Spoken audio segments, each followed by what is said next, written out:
You're aiming high, right? Whether it's in business, coaching, athletics, you've got aspirations. But how do you actually get there? That's the big question. Yeah.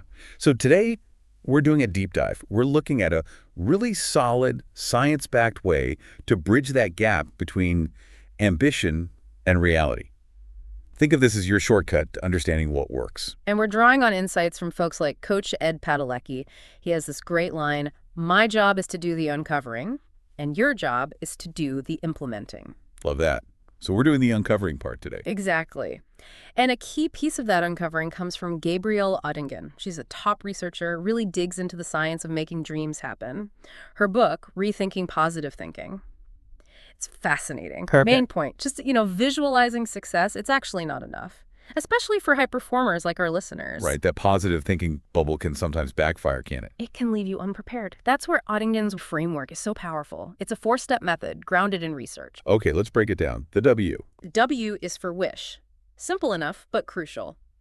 What's the most important goal you have right now? What are you really driving towards? So getting crystal clear on that one key objective first. Absolutely. Then comes the first O, outcome. Outcome. So what happens when I achieve the wish? Precisely. You really imagine the best possible result. How will it feel? How does achieving this wish improve things?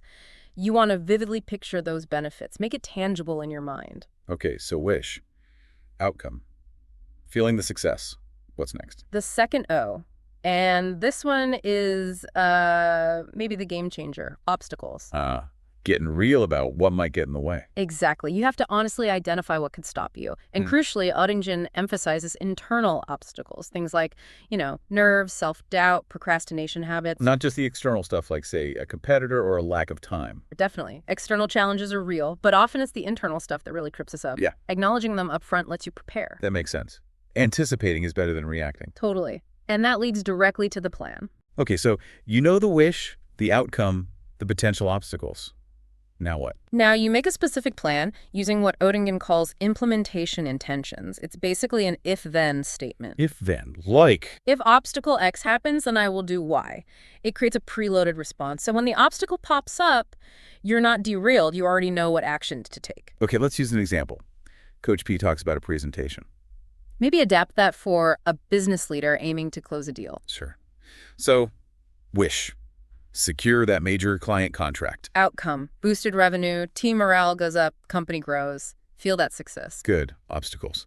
Maybe feeling intimidated by the client's questions, or perhaps getting pulled into urgent operational stuff instead of prepping properly. Right. Those are common ones. So the if-then, if I feel intimidated during the Q&A, then I will pause, take a breath, and ask a clarifying question myself. Okay. Or, if urgent tasks try to pull me from my pitch prep time, then I will delegate the task or schedule it for after my dedicated prep time. It's very concrete. You're scripting your response to the likely challenges. Exactly. And you see how this connects back to what Coach Padalecki stresses in Peak Performance today.